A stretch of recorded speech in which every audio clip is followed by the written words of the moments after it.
The views expressed on Teachavision are those of the interviewee and interviewer and do not represent Screenless Allies as a whole.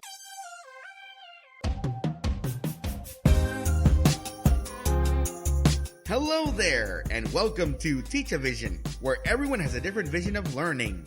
My name is Jose Briseño, welcoming you to episode number 4 of this podcast, brought to you by Screenless Allies. Please note this episode's about 15 minutes long. On this episode, we will be playing the last part of the interview that I did with Courtney Greer, a teacher of the visually impaired from Amarillo, Texas. We're going to have a bit of a fun game for you guys, where I test Courtney's smarts on technology, along with her opinion on how she teaches Braille to students. Also discussing if we need more teachers of the visually impaired in this field. That and a lot more on Teachavision by Screenless Allies.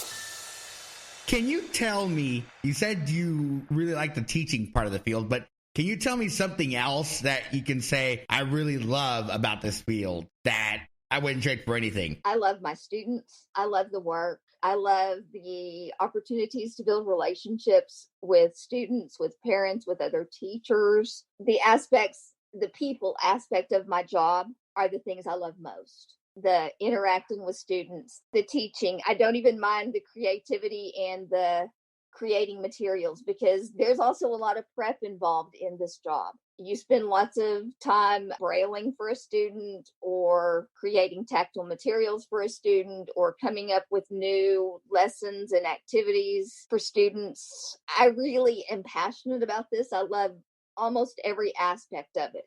So you touched on creativity. So can you tell me about a time when you created something from scratch? Now, I know that there are sources out there that actually can teach you how to do that, like the American Printing House for the Blind, for example, or the Texas School for the Blind and Visually Impaired, which is located in Austin, Texas. But can you tell me about a time when you actually went out there and scraped something up from home or from things you had at school, and you said, oh, I created this, and my student learned a lot from it? Can you tell me something like that? We spend lots of time creating things. We created some tactile symbols to represent colors.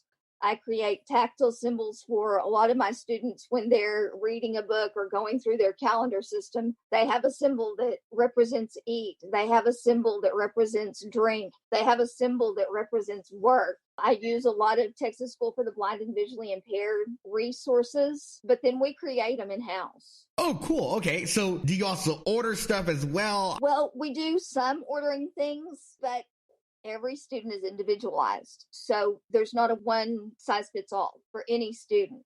They may have different preferences. They may have tactile defensiveness. They may have language issues. So you've really got to customize your materials to your student. And I think the more you can learn to do that, the more effective and efficient you are in the job. Can you give us a message of encouragement? Not something that they have to have, just encouragement for people that say, oh, I'd like to get into this field of teaching the visually impaired. What is something that you would say that would encourage them to continue to pursue that? I would tell them, enjoy the work, enjoy the students, but I would also tell them to talk to people, to collaborate with other TVIs. That's been probably the thing that has benefited me most, is having other TVIs that I can call, because we don't all think alike. And sometimes we need somebody to challenge our thinking and talk us through things and help us discover why something's working or not working, and give us ideas of new ways to approach it.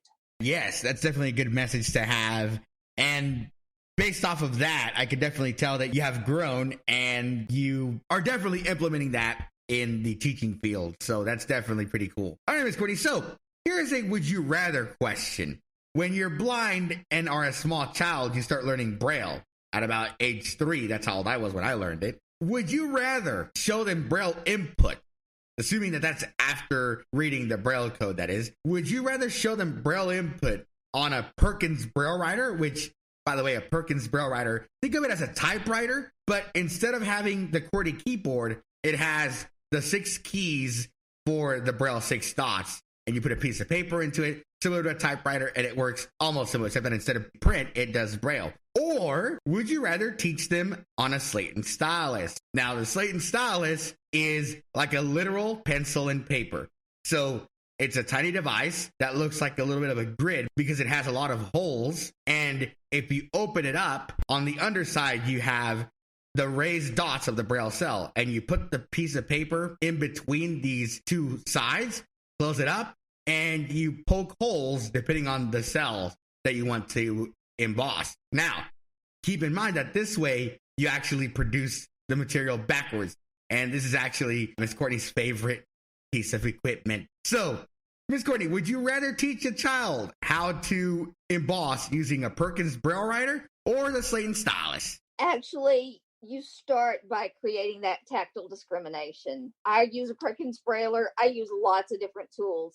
I've used tennis balls and muffin tins. I've used smaller muffin type tins and ping pong balls. I use tactile materials. I use what's called a swing cell, a peg slate, where I can push up the dots I want the student to recognize so they're a little more able to feel those. There are lots of tools you use. I think the Slate and Stylus has its value, probably less so in the world of technology because most students today have some kind of electronic device that they can use for that quick note taking. But there is still a place for the Slate and Stylus. I won't discount it. It is not my favorite tool. It is not one that I like to teach. Gotcha. Well, that definitely makes sense. And we'll have all those linked on the show notes so we can take a look at. So the swing cell, the peg slate, those are pretty interesting devices for sure. All right, Miss Courtney. So before I let you go, you now have to participate in my technology minigame, where we'll ask you random questions about technology, because if you look at our website, screenlessallies.com, we have a lot of articles based on technology. So you never know what questions we'll ask. Keep in mind that she did not get any kind of answer to these questions prior to. This is definitely what we like to call a blind let's play. You answer right, you get my congratulations. You answer wrong, you get my too bad, so sad. Are you ready to play? I am prepared. Let's begin. Before I ask the question, the articles where I address these questions will also be on the show notes. Question 1. What are 2 ways to turn on VoiceOver, the screen reader that is built into iOS devices, such as the iPhone, iPad, or iPod Touch? So the 2 ways I can think of offhand is, one, I can tell Siri to turn it on. And the way I most often turn it on is a triple tap on the home button. That answer is correct. There's also another way you can do it, and that is by going to Settings, General, Accessibility, or if you have a newer version of iOS from iOS 13 and above, it's Settings, Accessibility. Under there, you find VoiceOver and turn it on. Now, if you want to use the triple click home shortcut or the accessibility shortcut in this situation, you want to configure that first. So to do that, you go back into the accessibility settings and find accessibility shortcut. Once you do that, you can find VoiceOver, tap on that, and then you can toggle VoiceOver on and off by using that triple click home or accessibility shortcut command. I only say the accessibility shortcut because on the iPhone 10 and above, it's now the side button instead of the home button. Question number 2. Every computer nowadays has a built-in screen reader, not just the mobile device market. I would like to know, what is the name of the screen reader on Windows computers, and how do you turn it on? Oh, you would ask me about Windows. Windows is actually called Narrator. And to be honest, I don't use that function often enough to remember the keyboard shortcut. That answer is wrong. I don't know is the incorrect answer for that question. Yes, Narrator is correct, but the command is Control Windows Enter. That is a toggle of Narrator to turn it on and off. You get my wrong on this question. You can actually use Narrator if you're in a bond and do not have a third-party screen reader installed on Windows, by the way. So you can press that command from anywhere on your computer and it launches Narrator. So if you do not have a third-party screen reader installed on your computer and you need to get the basics done, then you can press that command and it launches Narrator. And I highly recommend you get a third-party screen reader installed as soon as possible. The reason being is that while Narrator is continually being improved, there's still not enough justification to make it a primary screen reader just yet. So that was a partially correct question, and you get my congratulations still, Miss Courtney, and thanks for playing. As a TVI, you learn so many keyboard shortcuts that I actually carry around either electronically or hard copy. I have a file of those keyboard shortcuts that I use. The Windows screen reader is one I use less often because usually I'm on an iOS device with my students right now, or I'm having to do something like Chromebox on a Chromebook because so many students have Chrome now. On the Chromebooks, yeah, because that's a new thing nowadays this year. How would you rate the accessibility of the Chromebook applications that are being used in the school system? Would you say they're accessible with screen readers, or would you say they're kind of accessible or not accessible at all? I do hear that they are being worked on, so that is a bit of a good sign. Chrome is not my favorite. I actually worked with a student a couple of years ago. The school was issuing Chromebooks. She took it and she was very tech savvy, totally blind, refreshable Braille user. She kept it for about 2 days and she brought it back and said, "This is garbage. Get me a real laptop." Talk about honesty, huh? So there are mixed reviews on the Chromebook.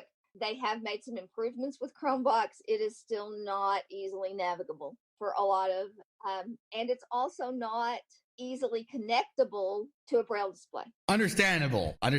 All right, Miss Courtney. So we have neared the end of this series. Before we go, would you like to say anything additional? Would you like to add a ending message or how I'm the handsomest guy on the planet? Anything like that? The microphone is now yours, so you can go ahead and say that. I just want to thank you again for creating this platform and giving TVIs and other professionals in the field the opportunity to share their experiences and to hopefully grow the field and grow the knowledge out there. Well, thank you. Before I forget, you mentioned a great point about the VI field. So I've heard mixed reactions about the TVI field. Some people say that the field's doing pretty good. Some people say that the field is dwindling. Some people say that the field is neutral. So what do you think about that? I think it kind of ebbs and flows. I was certified as a TVI and waited almost 10 years before getting a job in the field. I know that in my home district right now, we had one person retire last year and another one that will retire this year. And finding people to fill those vacancies has been difficult because there's either jobs where you are or there aren't. Some states have lots of job opportunities, others have very few. So sometimes you have to be willing to relocate to stay in the field or to get your foot into the field. So you definitely would say that we do need more people in the field of teaching visually impaired people, correct?